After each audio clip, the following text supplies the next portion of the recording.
Vinci compte bien faire payer à l'État l'abandon du projet des aéroports à Notre-Dame-des-Landes, en Loire-Atlantique.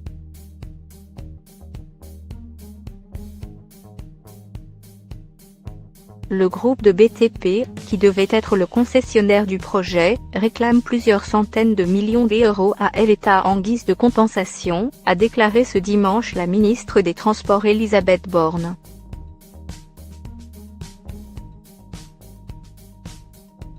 Confirmant que l'État négocie avec Vinci une indemnité liée à l'abandon du projet, Elisabeth Borne a déclaré sur France 3 « Nous ne sommes a priori pas d'accord sur les montants, mais on prendra nos responsabilités sur ce dossier. »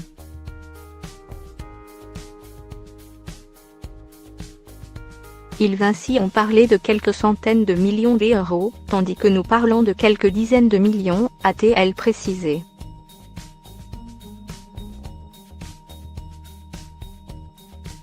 Nous aurons une discussion passionnante, a ironisé la ministre.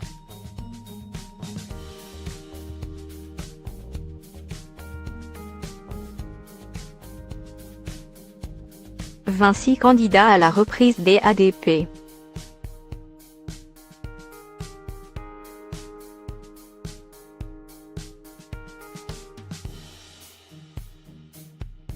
Interrogé pour savoir si Vinci serait un bon candidat à la reprise des aéroports de Paris ADP, dont la privatisation est vivement contestée par l'opposition, Elisabeth Borne a déclaré « C'est effectivement un groupe qui a une grande expérience aéroportuaire.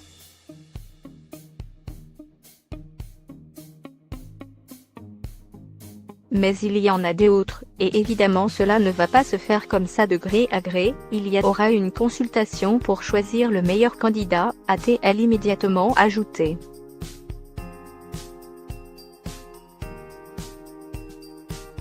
La ministre a cependant récusé que le choix du groupe pourrait faire figure de compensation à l'abandon de Notre-Dame-des-Landes, comme l'ont affirmé des députés de l'opposition lors de vifs débats sur la privatisation jeudi à l'Assemblée.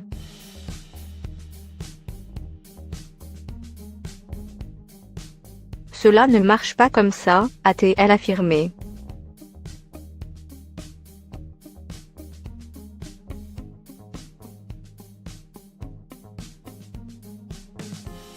On a un contrat à Notre-Dame-des-Landes, sur lequel on est en train de travailler à la résiliation, et par ailleurs il y aura une procédure sur Aéroport de Paris, évidemment avec toutes les garanties de transparence.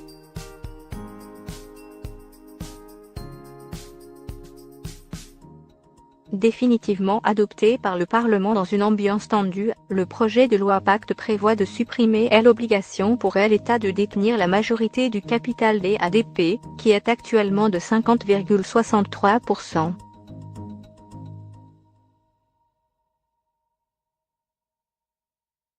Cette privatisation fait l'objet d'un bras de fer. Quelques 250 parlementaires ont enclenché la procédure d'un référendum des initiatives partagées RIP, pour tenter d'empêcher le gouvernement de vendre la poule aux œufs d'or, certains y voyant un cadeau à Vinci.